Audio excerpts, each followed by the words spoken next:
Good morning, good morning.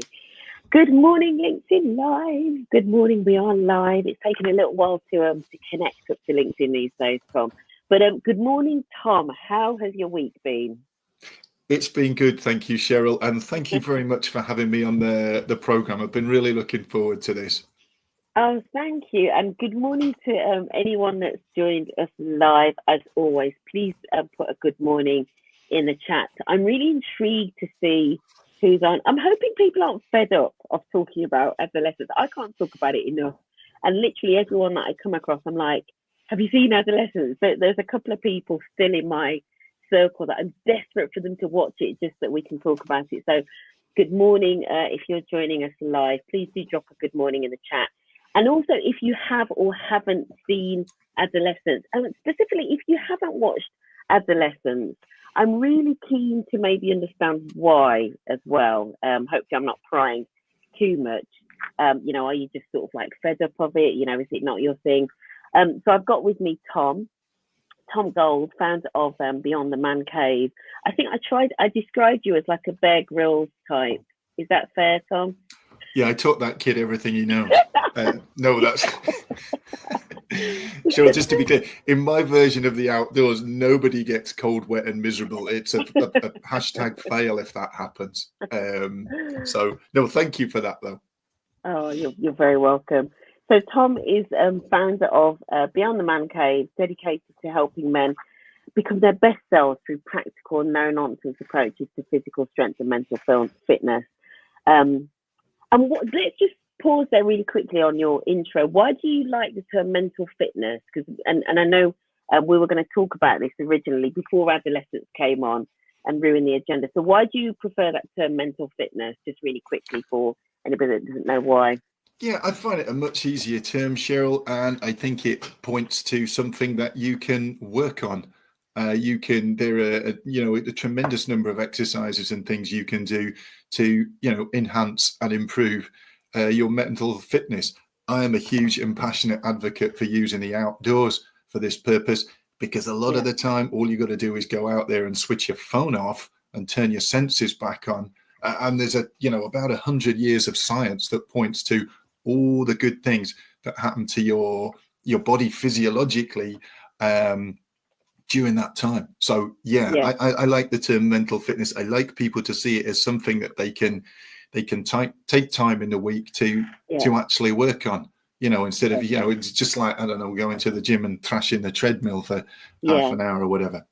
Perfect. So yes, that's kind of like why I like the term.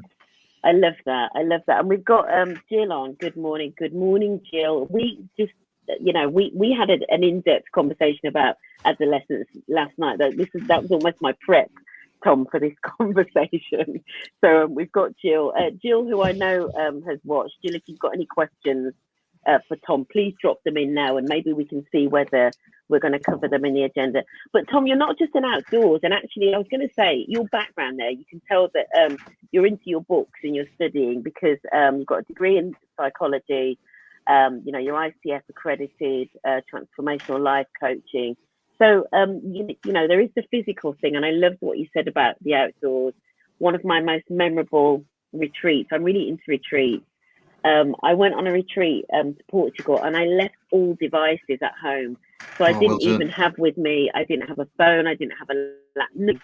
And it was the most magical week I've ever spent. Still my favorite place on the planet. So you combine outdoor experience with evidence-based strategies to boost productivity, reduce stress, and enhance mental clarity. And your thing really is providing spaces for men, right? Your expertise is getting men together. That is something I've done over the years for quite some time. Beyond the Man Cave, very, very new thing is really, we're just going to make that specific. So I've posted, actually I've already, I think we've got about, just from last night when it went live, 15 guys have joined the meetup group, got our first events scheduled. It's going to be really simple. Amazing. Head out into the forest. We're going to gather some timber. We're going to build a fire. We're going to hang a coffee pot over it, and we're going to sit around it, and we're just going to talk. I don't even have an agenda for it. I don't think it's necessary to do that, and that's because I've seen that format work so many times, and human beings, or even our pre-human ancestors, have been doing that for just under 1 million years. The first known deliberate campfire site is found outside a cave in Africa. Can't remember where. It's just under 1 million years old. So we've been doing that from then till now. And it's a format that just works just as well as it did on that very first time. Yeah, brilliant. I love that. And hopefully at the end, we'll hopefully be able to leave people with tips around, you know, creating spaces for men to kind of come together and feel comfortable to talk, etc. Good morning, Chris Frederick. Thank you for joining us. Chris, I'm intrigued as well. Have you seen Adolescence? I'm just interested. Oh, yeah. And if anybody hasn't seen Adolescence, I can't, you know, don't blame us if there are any spoilers, right? I'm just going to put that out there first. It's been on for weeks. You should have seen it. Yeah, you should have seen it. Right. Good morning, Chris. Chris has said interesting point around the term mental fitness because it's rarely used in the research space and advocacy movement. I like it. Yeah, absolutely. Thank you. And also, good morning, Jenna. Good morning, Jenna Bristow. Again, Jenna, have you seen Adolescence? I'm really curious. So let's jump into it. So Tom and I were originally scheduled to talk today. It's been in the diary for a few weeks, actually, hasn't it? So it's really fortuitous that Adolescence then came along. It obviously, they obviously knew that we were due to talk, Tom. That's what the Netflix. They set that up for us, Cheryl. They really did. They really did. And so we just were like, you know, Tom reached out to me on Monday and he's like, you know, what's the agenda for Friday? And obviously, you know, there's this adolescence conversation going around, and I was like, we absolutely have to talk about this. And I was really happy to almost like be guided by you in terms of, you know, what would be the most useful things to focus on, because I do think there's something about men kind of sort of driving the conversation and women kind of, you know, steering and supporting and being a part of that. But yeah, I've heard a lot of women's voices, you know, in the last few days, and I'm clamoring to hear more men talking about it, which links into what Chris is saying here in terms of great having men's peer groups. The issue I face is finding stuff like this in inner city areas like London, where I'm based. Absolutely. So we will definitely, hopefully, we will be coming back to the topic of how you create, you know, space for men and how you create groups, etc. Happy to share. Yes. Let's jump into unboxing Adolescence. So really quickly, for anybody that hasn't seen it, shall I just do that quick summary of what it is in terms of, you know, please do. Yeah, I think that's important. Yeah, 4-parter on Netflix for anybody that hasn't seen it, created by the incredible Stephen Graham, written by Jack Thorne, director, I want to say, is it Patrick? I can't remember his surname. One of the executive producers, Brad Pitt, for anybody that noticed that in the credits. Apparently it was Brad Pitt's filming company that suggested the one-shot approach to the cinematography. 4 episodes. It's about a teenage boy and a murder of a female classmate, and it's less of a whodunit, it's more of a why done it. Why did he do it? So that's probably it, really. And I guess maybe the other thing to say, which will probably come out, the inspiration for the show was a sort of spate of murders of young teenage girls, and typically younger men and teenage men being the perpetrators of those crimes. And we'll park it there in terms of for the setup. But where we want to start this conversation is by talking about something that you call the man code. Jenna's put in there that she has watched it. Jenna, I'm glad to hear that you've watched it. And we'll probably come back into some of the questions and points that you've raised. So let's start with the man code, Tom, because you definitely want us to start there in terms of maybe starting to understand some of the themes in adolescence. Yeah, I mean, the man code for me, Cheryl, it's going to differ for a lot of guys, but I think there are some fundamentals to it, which is, you know, projecting. Oh, I've lost Tom. Or is it me? Oh, if you're in the comments, just let me know. Can you? Oh, Tom, you're back. Did you lose me, or was it me that lost you? Or Tom? Oh, can you hear me, Tom? Oof. Gosh, I hope that doesn't keep happening. My signal looks good here. Okay. Yeah, it's a loose collection of ideas around stoicism, physical strength, setting a good example, or honor, courage, decency. I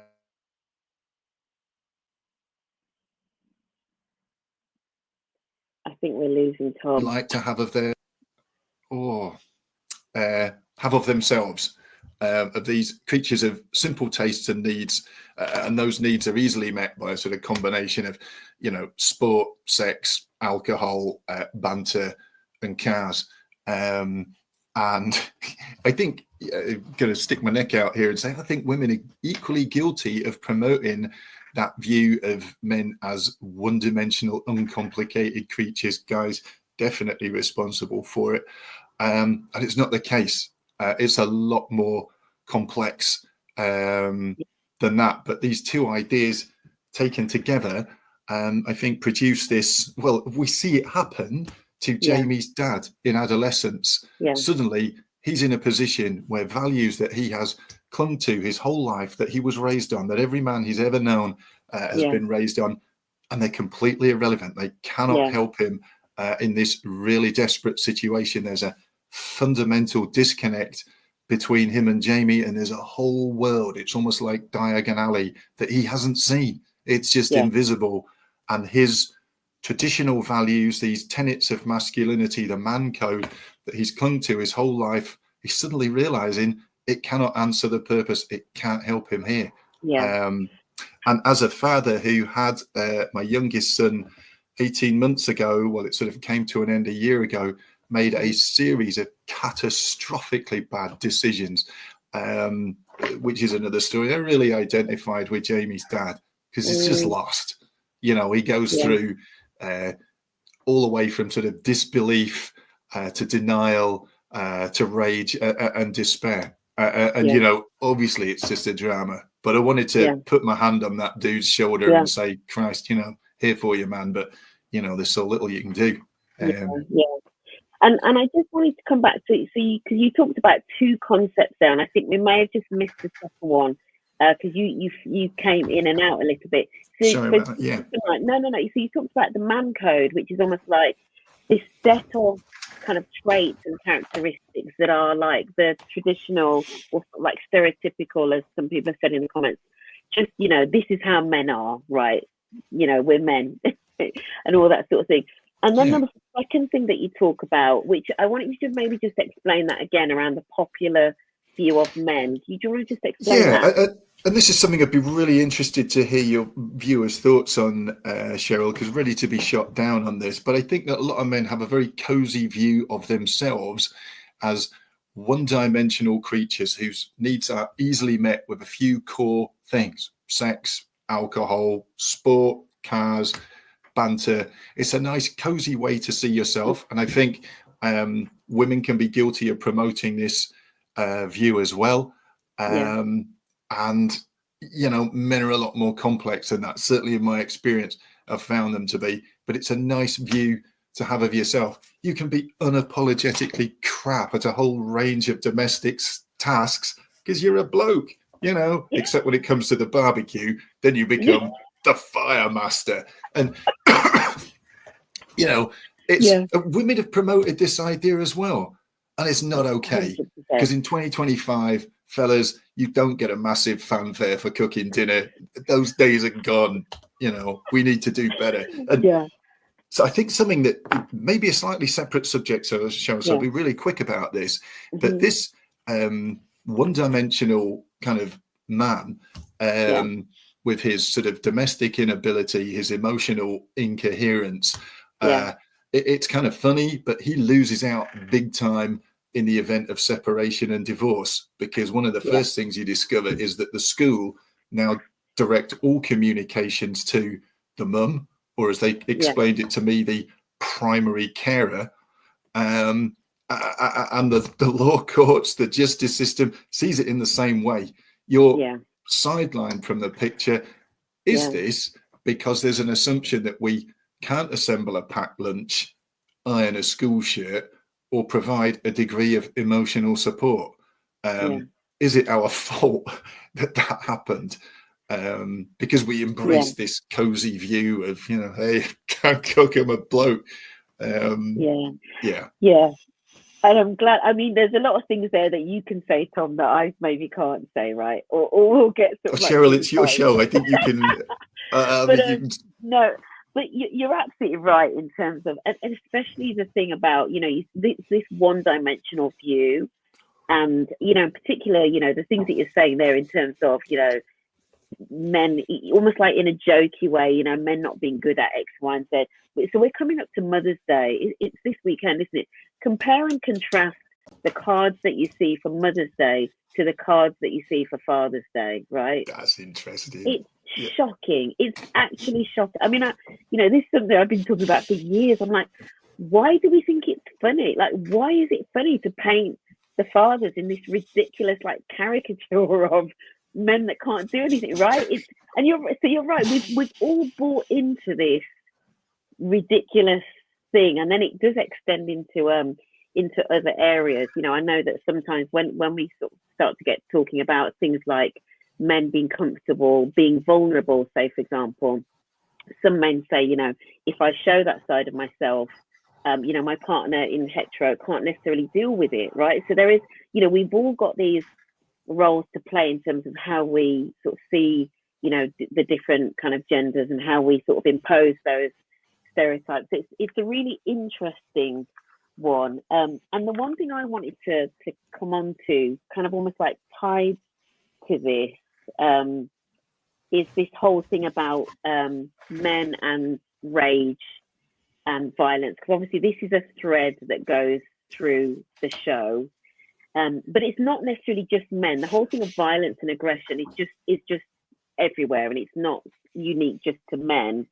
But can we perhaps link to the code and sort of men's view of themselves, but talking specifically about rage, aggression, and then also specific to rejection from women as well, because I think that is one of the threads as we go into obviously the whole manosphere, maybe if we have time to go down that rabbit hole. I think one of the fundaments or problems, if you like, of the traditional man code is that whilst it may appear externally as a sort of high and lonely destiny of sort of struggle and strife, it's actually really easy. It's really easy to close off emotionally and say, I just need some space because I can't deal with this. It's easy to say, you know what, I'll just, I'll hit up a bottle of wine to take the edge off, because that's how I deal with it. And coming on to what you just said, Cheryl, it's really easy to lose your rag completely and just embrace rage, because for a lot of guys, it's one of the few acceptable emotions as a way to sort of express yourself. And it can feel very manly. And you know what, sometimes it actually feels good too. But, when you've got a limited sort of emotional vocabulary or level of coherence, then, it's quite easy. I'll tell you a little story, very short anecdote. My oldest son went off to uni last year, and very excited for him. Really looking forward to the two of us going out on his last night before he went away, because I hadn't seen him the week before. He'd been staying with his mum, and then that didn't happen. He said, oh, she's taking me to IKEA. I didn't want to start a Barney on his last night. And I said to my partner, do you know what? I am bouncing off the walls with rage about this. And she said, no, you're not. Your feelings are hurt. That's what's happened here. And I had to admit she was right. It really stung, but actually, yes, my feelings were hurt. It wasn't just, but this was my go-to response. By God, I'm furious about this. We didn't have that discussion with Jack, obviously, because the last thing I wanted to send him away with was a guilt trip. And that's part of the man code too. It's being strong for other people around you so that they don't share in whatever else is happening. It's like saying, don't worry, I've got this, we'll be okay, even if you're not feeling it inside. And I do believe there will always be a place for people who can do that, who can put on a mask and say, do you know what, this is bad, but we can fix it. It's okay. You don't want to share the fear. You want to appear calm for people around you. You've got this. It's okay. Anyway, little aside there. So that's me being very honest and saying that actually my feelings were really hurt. But typically, because I'm a bloke, I didn't have that discussion with my son. We have not discussed it. Well, I hope maybe this prompts you that the next time you meet up with your son, you can say, you know, that time when, you know, I wanted to do something, you know, you went to, you know, maybe you can have that conversation afterwards.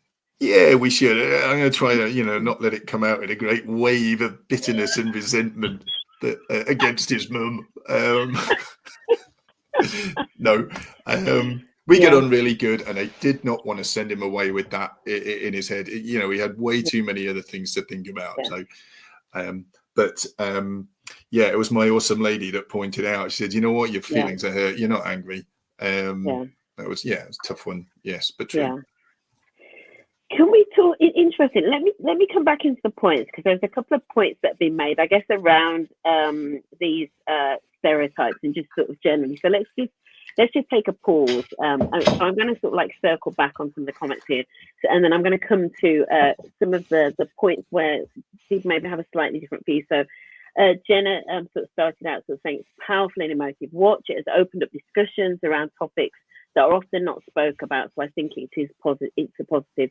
Everyone's talking about it. Let's see what actions are driven from it. Mental health issues, identity exploration, the complexities of friendship dynamics. Interesting. It highlights the impact of family relationships, social issues like bullying, pressure of technology and social media. Jenny, you've covered almost the whole, just almost all of the themes, which is great. And hopefully we'll come on to some of those. Chris left me feeling quite sick about the whole experience. Episode 3 with the one-to-one interview was extraordinary acting. That was my favourite episode, Chris, I must say. Edwin, good morning. I try hard not to stereotype, maybe guilty sometimes. Good morning, Dev. I don't know whether I think you know how Dev, don't you, Tom? Yes. Looks after men's networks. Emily, right. I hear the point about one-dimensionality, but stepping back a bit, I think there are definitely cultural differences. Some countries, particularly pre-colonial, have much more nuanced perspectives on the roles of gender and how many there are, capabilities and needs. I wonder if we can learn a bit more from them. That's a really interesting point, Emily, and I wonder whether we'll have time to circle round to that. It is fair to say that I guess a lot of what we're talking about and adolescence, it's from, I guess, what they say a weird perspective, right? Westernized, educated, industrial, rich democratic society. That's more the perspective. But you're absolutely right, Emily, in terms of there are different ways of being. And I know, as an example, the brilliant author Angela Saini, who, you know, her last book is The Patriarchs: How Men Came to Rule, talks very much about different cultures. And she actually talks about when she went to India. So she is South Asian British. When she went to India, she talks about having I want to say house cleaners, house people, house persons who are male, right? And she said it was just like the norm, and she herself is a scientist. So there is the thing, Emily, definitely about the cultural differences. And then Jenna as well. I disagree to an extent. It's a very old school. I think this is when we were talking about the views of the hapless fathers. It's a very old school generational view that I think we are moving away from. I hope so, Jenna.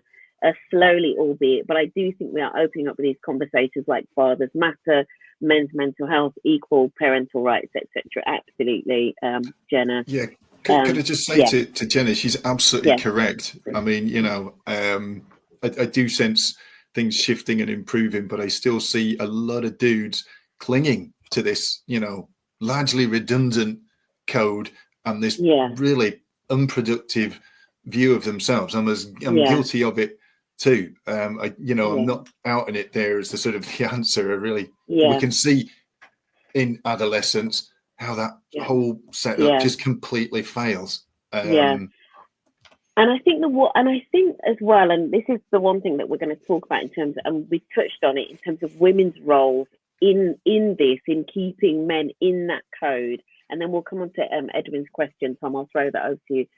But I heard a podcast yesterday, brilliant podcast. It's the podcast that Elliot Ray has, To Be a Boy, with Jolie Brearley. Brilliant podcast. What was interesting, one of the stories there, somebody was talking about supporting their own teenage son through a difficult experience. It was a mother talking about it. But one of my takeaways was even these conversations, around adolescence and supporting young teenage boys, I'm still slightly worried that as women, we're not allowing the men and sometimes like the fathers to develop the emotional literacy or the fluency to have the conversation with the boys and the men. I see what feels like a lot of women, in terms of mothers of boys, almost like trying to do this work, even if the father is present and is in the boy's life. And it's like, and I don't know what the answer is, but I'm like, how do we as women support this, but step back so that the men can get the tools to have the conversation? Do you know what I mean? I don't know if I'm describing that properly, Tom. Yeah, I mean, it's difficult. There's a difference between, I have two sons, they're 17 and 19. They're both very different, but we have a great rap. We always have. I've always talked to them endlessly. We've had long conversations, but yeah, we don't always go for the deep dive, I guess. And that was kind of brought home to me when, Jack went away to uni.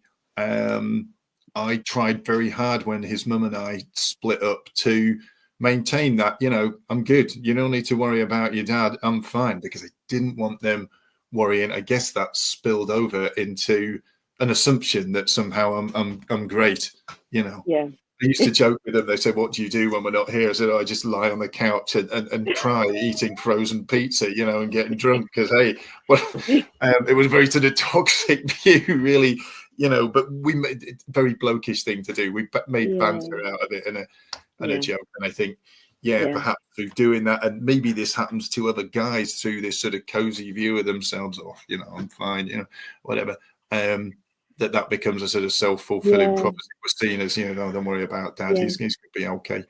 Well, it links to Edwin's question, doesn't it? Of why is it that you think men hold everything in? If we assume that's correct, that men have a tendency to hold in. Why do you think that is the case? Or do you agree with that being the case? Yeah, really good question, Edwin. I wish you'd given me one of the easy ones there, mate. I think it's considered as one of those masculine virtues. All the heroes that I grew up with through the media were guys who did this. There was an outward strength. There was rage occasionally in a sort of righteous fashion. If you were, Edwin, if you were asking me where that came from, I'd say it was from, every TV show hero I ever watched growing up. Role models, and that's something I hope we'll come on to. It's seen as fundamentally manly. The man who under pressure breaks down and becomes emotional is unsafe. He's not to be relied on in a tight spot. I learned a lot about this from my dad, who was a doctor. We lived in a little village, and people would regularly be brought to the house having suffered appalling accidents. We lived in a farming community. This seemed to happen a lot. And my father, who would lose his plot completely if somebody recorded over one of his videos, was a beacon of calm during these times when I was very young. We were all roped in sometimes to hold people down on the table because, this was the 70s, the hospital was a long way away. And my father's calm just radiated outwards to everyone else in the room. I need you to do this. I need you to do that. The rest of you can stay calm and stay quiet. And it just, the tempo dropped. And I looked at him and I thought, my God, this is terrifying. But actually, Dad is functioning on a really high level here. It was a huge inspiration to me. But if he found out one of his videos had been recorded over, or someone had messed with his garden tools, he'd just literally implode. Couldn't cope. It's so interesting. I think people are laughing because we all recognise that, right? Yeah. in father figures that we've had in our lives. I think all of us recognise that. And there was a moment in adolescence, I want to say, where they joked about the one time when the father tore down the shed or something, right? And I think we all kind of recognise that. You're right that, you know, a lot of men sort of hold it together. And you know, as you were talking there about describing your dad as a doctor, it made me think of like men in leadership and our view of, you know, and it maybe links to some of these questions about, you know, the attraction of the man code, but this thing around the stoicism and holding it all together. And as you say, you know, when you're in a tight spot and when you're in a crisis, maybe that's what we've been all used to looking towards, right? That type of leadership. I almost think that I think, but I'm going down a rabbit hole, which we're not going to spend too much time with. But I wonder if that vision of leadership was slightly challenged during COVID, but it's something we can come back to, because I know when people reflected on the types of leadership that really worked in COVID, like it wasn't the typical, you know, like the Boris type, you know what I mean? It was a different type of empathetic leadership. So that's just a really interesting point, maybe. Junior, good morning, Junior. So Junior is an employee network leader for NatWest, the very famous Junior Beeman. Good morning. I was recently tasked by a gender network to complete a 4-week he for she journal. I recommend any man to complete this short reflective exercise to pause and acknowledge their own views on male and female stereotypes. That's really interesting and kind of links almost as well, Junior, I think, to that point around leadership. Do you know what I mean? Leadership in terms of how we view things and stereotypical. Good morning, Otis on YouTube listening in. And then I've got Lewis Hackney. Good morning, Lewis. And thank you, Lewis, for introducing me to Tom. Yeah, Lewis, thank you for that, man. Lewis is put here, I think the points Tom are making are shown within the show, are heavily affecting low socioeconomic families. There is a huge divide in the UK that most people are missing. There is a huge shift towards equality within wealthier, higher educated families, but the UK is made up of a huge sector of men that don't touch these sectors. Just your reflections there, Tom, just in terms of, I guess, to Lewis's point, the different experiences of different men, depending on where they are. So I guess we're talking about, you know, kind of like class and, you know, different perspectives, but specifically around socioeconomic. So, you know, would you agree with that in terms of a very different experience when it comes to, you know, equality or just the male experience generally? Yeah, I mean, I heard Stephen Graham interviewed, well, he's been interviewed a lot recently, and he said he didn't want to portray Jamie's family as, you know, dad's got a drink problem, mum's got that really sort of patchy mental health, and they live in a state of absolute chaos. I think, you know, it kicks off with their lovely home, which is toothbrush neat, you know, and this picture of, you know, that's instantly shattered, but of a really stable, secure background. His father's deep concern. He doesn't go to rage first. It's like, all right, son, don't worry, I've got you. He's ready to protect him at any cost. And, you know, tragically, he can't.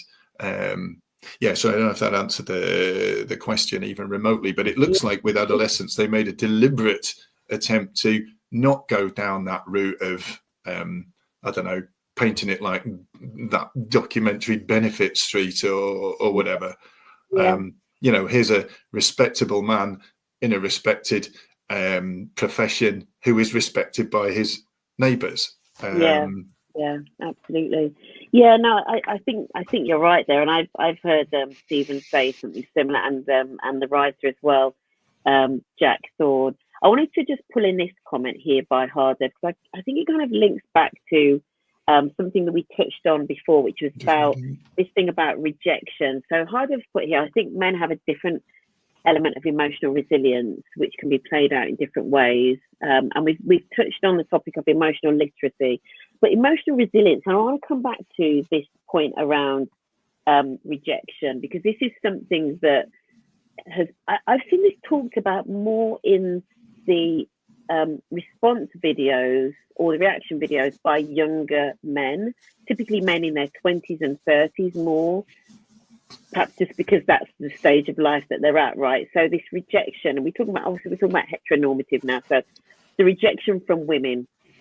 So, men in that age of dating and or looking for a mate or whatever it be, and how they deal with rejection. And obviously this is the link to the manosphere and all of that thread, which, if you've been down as many rabbit holes as I've been down, you will know that where that came from. So Stephen Graham had the idea that he wanted it to be a young boy from, as you say, Tom, a very normal family. And then it was one of the writers that came up in Jack Thorne's writing team that came up with the idea of manosphere influences being part of the thread of the story. But obviously part of that is this whole thing about rejection, and it really comes to the fore, and the whole emotional side really comes to the fore in episode 3 with the psychiatrist, which I think is probably why it's one of my favorite episodes, because it really delves into more of what was going on. The porn revenge, there was a little bit of that in there, because there was topless photos going around of the girl. It really goes into it, and obviously it goes more into the what I guess people have called the bullying from the girl, in terms of calling him an incel and all of those sorts of things. But let's just talk specifically about men and rejection. And why does that cut so deep? And I don't know whether it links to Hardo's point around the emotional resilience. Is it as straightforward as that in terms of, is it, and almost like touching on the Gareth Southgate lecture, is it that there isn't the emotional resilience to then deal with something like that rejection? How would you maybe answer that one? Well, I don't know if this is the moment to bring in the bogeyman, Andrew Tate. He has some very clear ideas on this. I watched quite a bit of his content actually when Nicholas, my youngest, started taking an interest in him. This was something he and I could discuss at length, and we did, and very interesting it was too. But, Andrew Tate will tell guys that she didn't leave you to spend time on her own. She's not sitting on the couch watching TV alone right now. She went with someone else. She rejected you for someone who is higher up that, perhaps this brings in the 80-20 thing. He's basically more of a man than you are. He's more aggressive. He's more attractive. He made more effort. And you lost out because you're weak. Tate's content is very little sort of comforting, put my arm around you, and it'll be all right, son, kind of. It's hard and brutal. But the flip side is he's going to tell you how to be that guy. What? Yeah, it all blew up in your face, and it's because of this, and this, and I can help. Not in a really sort of constructive way. Well, you be the judge. He's not the most Googled guy on the internet by accident. He has a highly compelling message. And obviously we've got the bogeyman of Andrew Tate, and I'm glad you brought him up. But what was really interesting, one of the videos that I saw, they said Andrew Tate wasn't the first in this space, right? There are books about picking up women that go back to like the dinosaurs, right? This is like a, you know what I mean? I'm not saying that we're old, Tom, but but there are, we were pre-Andrew Tate, people were talking about this in terms of, how to pick up women and all of that thing. So there's definitely something about, the importance of that element of a man's life, and arguably for women as well. But we're focusing on the show today, so hence why we're focusing. Can I just say to that, Cheryl, Andrew Tate's ideas, absolutely, they're nothing new. Anyone who grew up in the 70s and 80s will recognize a great deal of his views in stuff that they heard in a much more mainstream way. People used to talk quite openly about, this notion of men being a sort of hunter-gatherer, a sort of a hunter-provider warrior, whereas a woman was sort of better suited to, domestic and nurturing tasks. I don't know about you, Cheryl, but that was something I heard frequently. What Andrew Tate has done is he's taken this ideas, they were just ideas really, or sexist if you want to call it something else, and he's codified them into something that's akin to a faith. It's a religion. It's and the best bit is it has a fixed endpoint, which is something that comes out repeatedly in his content, and that's freedom. It's the freedom to do and say exactly what you want. And that's what he's achieved. He's reached this level by codifying these ideas into almost like a sort of warrior monk, hard and stony road. It is going to be tough. You'll have to work round the clock. You know, you'll have to learn these traits. You'll have to be this kind of man, you know, physically, emotionally, all of it. But he's there to help. I think what he's done is taken a lot of ideas that have been current for a long time and turned them into, you know, a code. And obviously he's monetized it. There's the thing. This is why he's doing it. Yeah, but he's monetized it. But it leads to something really precious. Freedom. You know, you can because this guy does and says exactly what he wants. You know, he's real on that level. And I guess part of the reason that he's been able to monetize it, it kind of links into what Edwin is saying here, and I'm going to then loop back to Alex's point. He's monetized it. It's a massive source of pain for you know, for a lot of, especially for growing. You know, if we talk about growing boys, especially in the world now, which is a world where, you know, things are quite different in terms of what young boys and girls now want compared to 50 years ago, right? What girls want is now different. So we're in a very different world for young boys, and there is a vacuum and a lot of insecurity. And Andrew Tate's been able to make an entire business off of that pain and confusion and uncertainty. And as Edwin says, Edwin, I think you've summarized it brilliantly. Let's just go back on to what Alex is saying here. Good morning, Alex. Again, Alex is one of these people. I feel as though I had a prep session almost like with Alex yesterday. Alex does a lot of work in this space with young boys and men as well. I think the class question needs investigating a lot more. I think this is pan-class in that it doesn't matter. We tend to demonize classes when they are quite abstract in their occurrence. I think what needs to be understood is how we interact and communicate with boys regardless of class and especially race. And I do feel we are discouraged as a culture in this regard. Alex is a writer as well, Tommy, as you can tell. It's so beautifully articulated. I love especially, what are your thoughts on that, Tom, just there in terms of what Alex is saying first? Yeah, how we communicate with our young men. I think, well,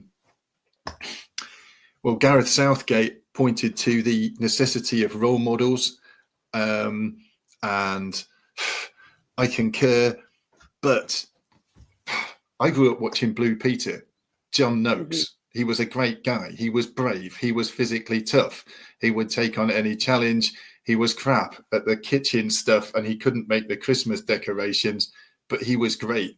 Could he compete with Jake Paul, who looks great? I mean, the guy's in fantastic shape. He's got a collection of Ferraris. He's phenomenally rich, and he does, and he says exactly what he wants. I think, you know, when it comes to role models, I think a lot of us are still in a kind of analog version. I don't know if this is answering the question, you know, how we engage with our young guys. There are ways, and, you know, when I say this, to make this comparison, let's not forget that there is an army of really great men out there, youth leaders, community leaders. Maybe they run Scout, maybe they do something through their church or their mosque, and they're there, you know, for these young brothers. Absolutely goddamn right. But they are not available 24/7 through a device like this. You actually got to show up to meet these really great men and to, you know, not just to hear them, but to have them listen to you. So I'm certainly not deriding that. You know, yes, it's been my great pleasure and privilege to meet and work with some of them. You know, role model is a heavy title to bear. It comes with a phenomenal amount of responsibility.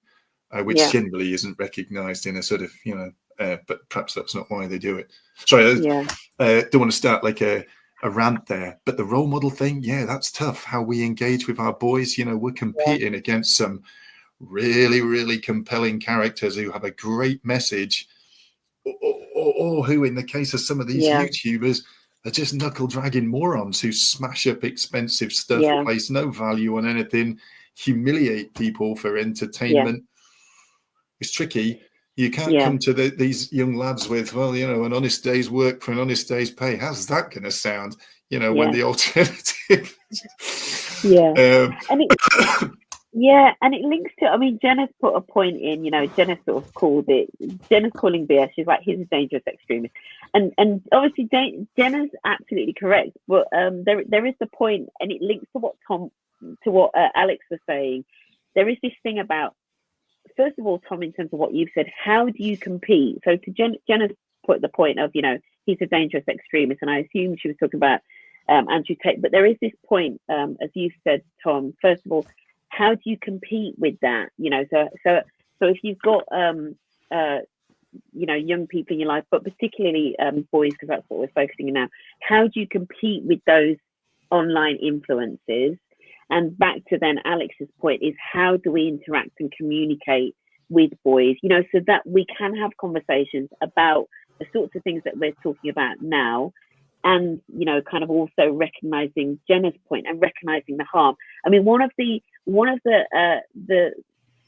most interesting scenes was really the one with the detective's son breaking down the emojis and the whole thing, right? And it's like, one of the funniest lines was when I think the son said something like the girl's been calling him an incel, and he's like, the dad's like, what's that? And he's like, involuntary celibate. It's like, well, he wasn't celibate at 13.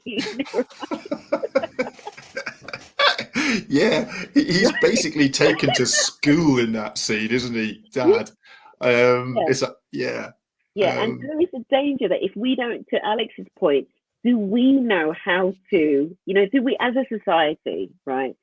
And as Alex has said, regardless of class and all of that, do we know how to communicate with boys and compete with those competing voices of, as Jenna said, some who are quite extreme in terms of their views, etc. It's a really, really good question and something to wrestle with. And your point then, Tom, if we just dig into that a little bit more in terms of the role models, how do we tackle that? And it maybe links into then our sort of final theme that we're going to talk about, which is around fatherhood, and the important role of fathers, regardless of whether people are a couple, right? So the one thing I love about, I can't believe we're 47 minutes in and I haven't mentioned the book Of Boys and Men by Richard Reeves, right? But the one big takeaway from that book, apart from all of the amazing insights and research in that book, is the importance of fathers, regardless of whether or not people are stay in their relationship. Fathers are absolutely critical for all genders, right? But particularly if you have boys.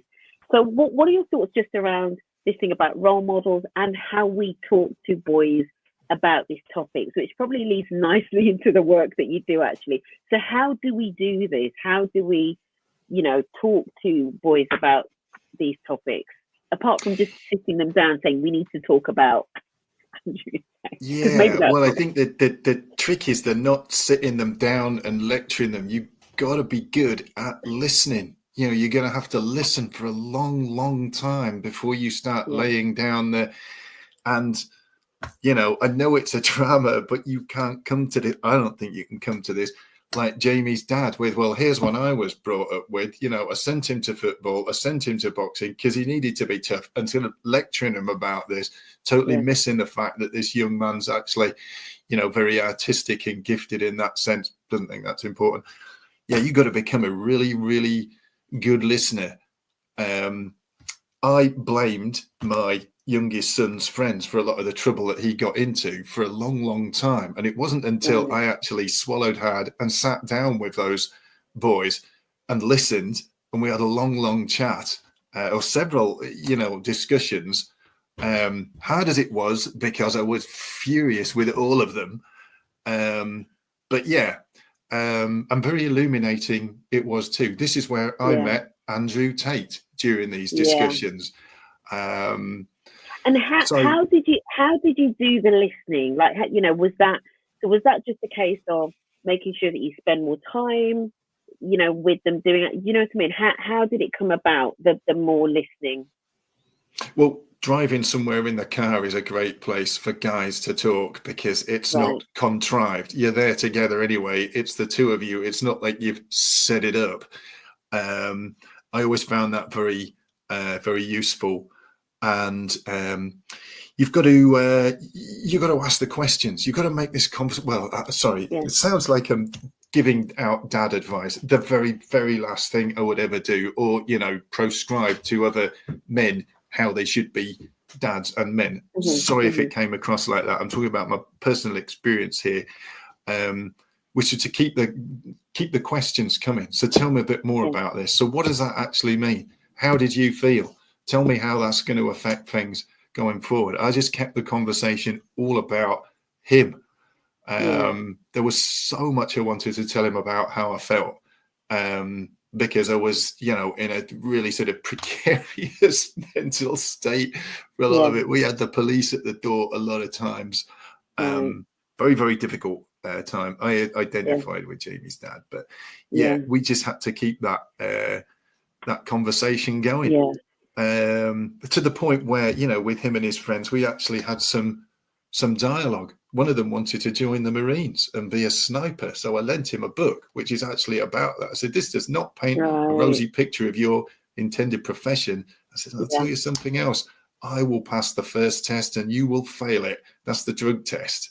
You know, actually, you know, things improved. We started having dialogue, conversations, but it came from my case, from listening. So apologies if it sounded like I was laying out the rules of dadmanship or something. Would never do that. But it's useful hearing your experience, you know, and obviously, and you work in this space with men as well, but it's even more powerful, I think, hearing your experience as a father of, you know, teenage boys going through those years, and what's worked for you in terms of how to kind of like open up the lines of communication. Do you know what I mean? I just think it's I think it's phenomenal. And I've got a comment here from Andy. Hi Tom, I'm listening to you speak. Andy Woodward. Sport is a topic that needs to be addressed. I said in 2016-17 about men opening up together as groups with trust and like-minded people together will reduce our lonely noises. So, but would you agree with that, Tom? I would totally agree with that. And Andy, I think it's okay to say this, Andy, you're a former professional footballer. So speaking of it from a position of quite some experience there, yes, 100%. It's another subject, but I think the outdoor environment can do this for us as well. But no, Andy's 100% correct. Brilliant. And it kind of links us, and we're literally in the final few minutes, and I know some people are jumping off because they probably had like 9 o'clock meetings that they're now late for. But it does really link us. I think it's a really good place to start to wrap things up in terms of some of the practical things that individuals can do, and then also the organisations can do as well. Andy, I'm obviously not in the world of sport, but Andy, thank you so much for sharing your experiences and sharing like experience 6 years of rape. That's absolutely horrific. But thank you so much for sharing that and revealed the biggest scandal in sporting history. Andy, thank you so much for joining us. And any tips that you've got, Andy, as well, that you want to just sort of drop in around that listening, you know, how do we provide those spaces for listening and support for boys that are often going through quite difficult things, actually, Andy, is what your comment has sort of like called out for me as well. So let's just maybe start to wrap things up with more of that, Tom, in terms of, you know, we've sort of talked about some of the practical things that we can do to communicate better with boys. What about maybe for, you know, men and men's groups? You know, how do we get men opening up, and how do we create those spaces where we can create trust within men's groups? How do we do that? And how do, organizations do that? And I know I've put some organizations in your way, Tom, but just talk about some of the practical things that make a difference when it comes to men talking and communicating. Right. And this is from personal experience, Cheryl, that sort of elemental gathering, men sitting around a fire with a cup of coffee, kettle hanging over it, out in the trees in a scenic space. I have my own theories about why this works time and time again, but it often prompts people to be honest in a way that they find harder to do in a room with white walls where all the chairs are in a circle. I have my own preferences for how I do that. I met a lot of guys who like to address things head on. I'm more concerned with creating a space where people feel safe to speak up, and it's a kind of barometer of whether or not I've done my job correctly, is that you'll get some of these honest reflections and things thrown in. And something that, again, I've seen so many times without number, when somebody clears their throat and says something important, you know what, I'm struggling right now, you will see straight away 2 or 3 other people sitting around that campfire, acknowledge them in a way that sort of says, do you know what, I've been feeling the same thing, but I didn't want to say anything, or thank you for sharing. Or because guys often communicate in a more subtle way, it will be a nod and some eye contact, or a clap on the arm or whatever. It just says, I see you, I get it. And that guy goes away knowing that actually he's not going crazy. He's actually surrounded by people who are dealing with similar things. And you can't recreate that on Facebook by giving someone's vulnerable post a little blue thumbs up. It will never be a substitute for someone you haven't met before saying, thanks, man, I appreciate it, or I've been there and it will get better. They don't have all the answers. You can't make it all okay. But something about that space makes these conversations a little bit easier. Maybe as men, we think this is an area where we're supposed to excel, the man make fire elemental thing, and guys relate to that very positively.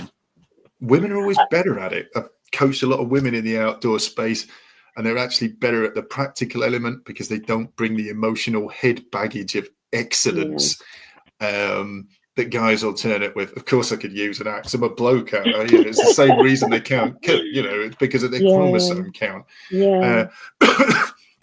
That's worked for me time and time again. It's something I want to do more of this year. I love it.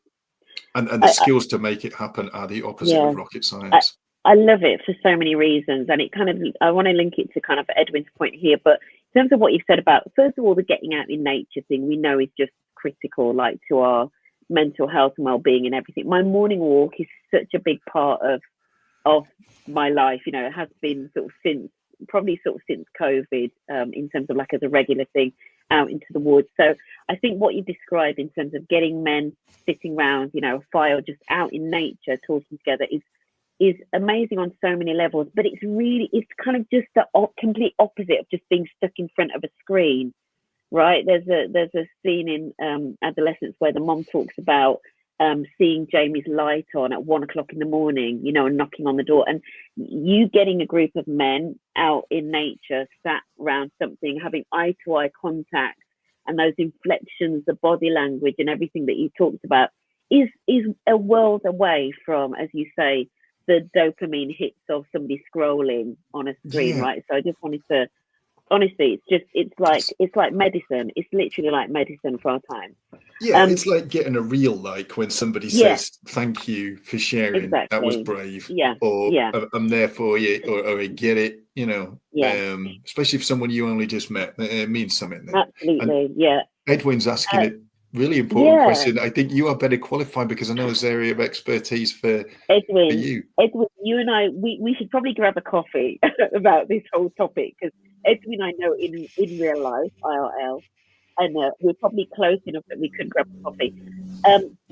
Unfortunately, organisations, maybe these sorts of conversations and the whole adolescence thing will change things, but organisations have not yet matured to the level that they are kind of like embracing, men's spaces and men's network and men's events with open arms. We're still getting some pushback is what I'd say basically. And you know, in this comment section, we've got a couple of individuals that run men's networks in organisations. It's something I'm talking to organisations about all the time.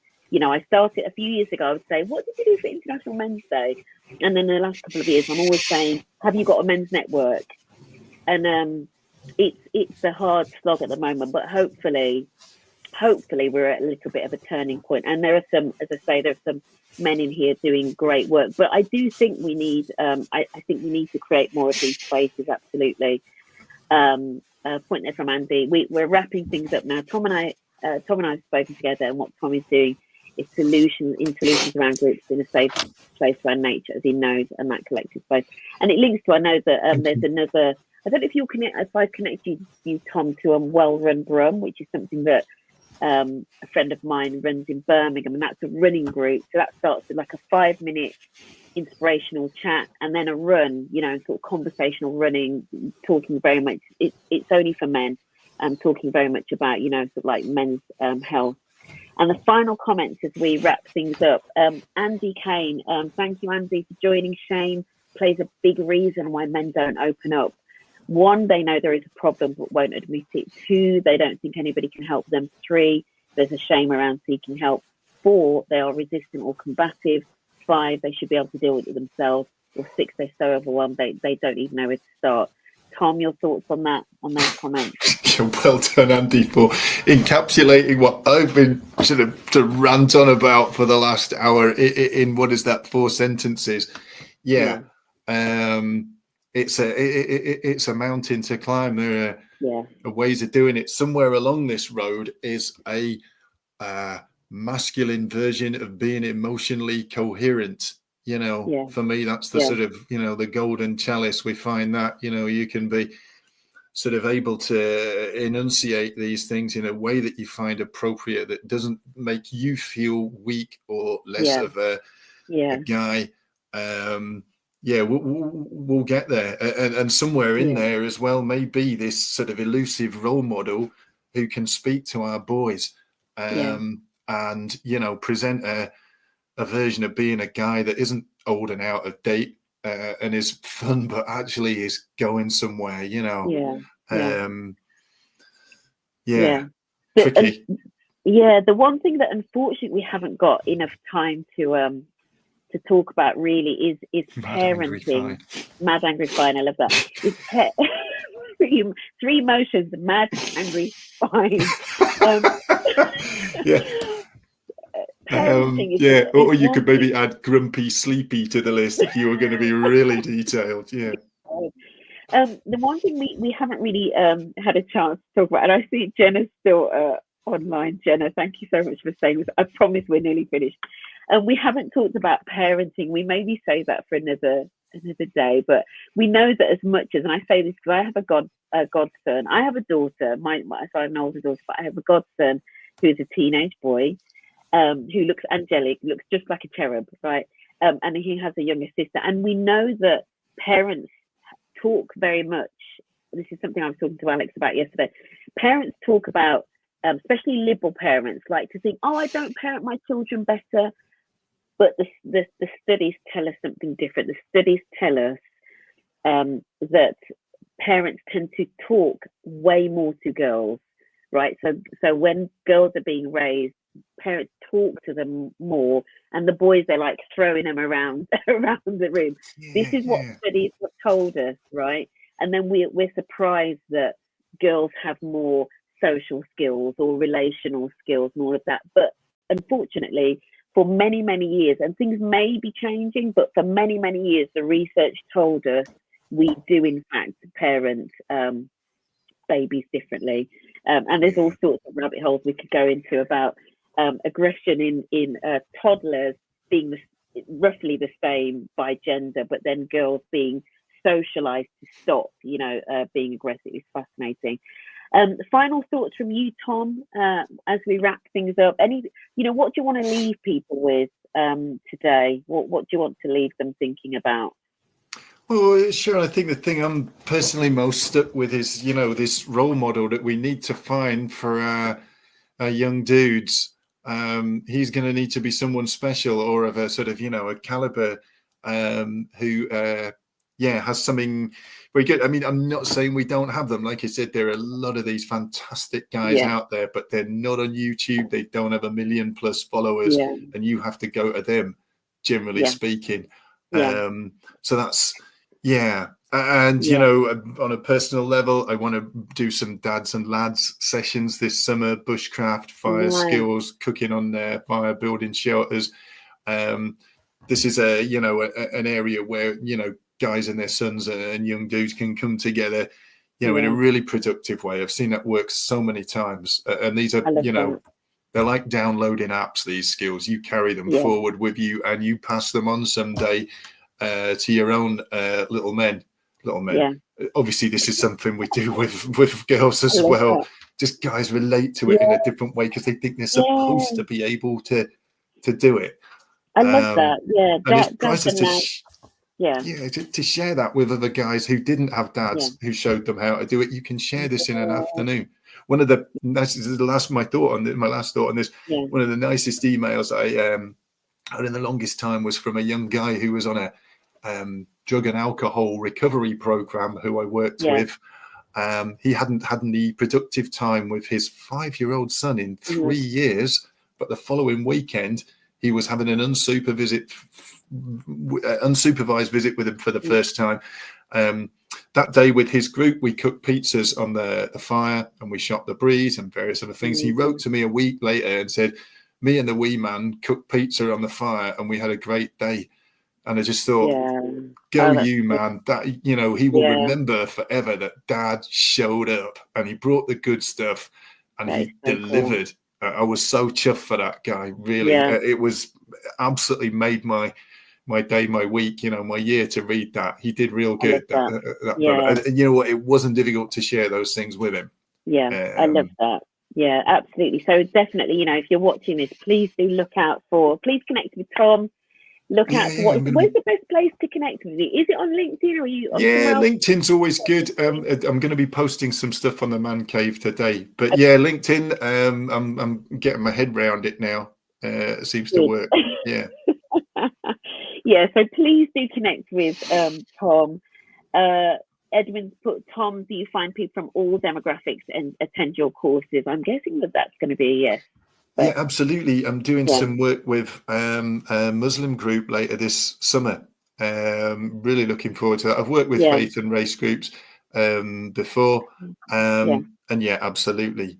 I think with Islam, it's actually written into the code, Muharram, giving back to nature. It's actually, it's a big deal. It's actually, a written down part of it. But yes. Is the short answer. So and please I want to say thank you very much before we cut off. Thanks ever so much. Really appreciate it. Really enjoyed doing it. Don't go when we finish the feed. But thank you so much, Tom. Honestly, I can't. And thank you again, Lewis, for connecting me to Tom. I love sort of finding about this ecosystem of men doing amazing work in a way that is just really, really real.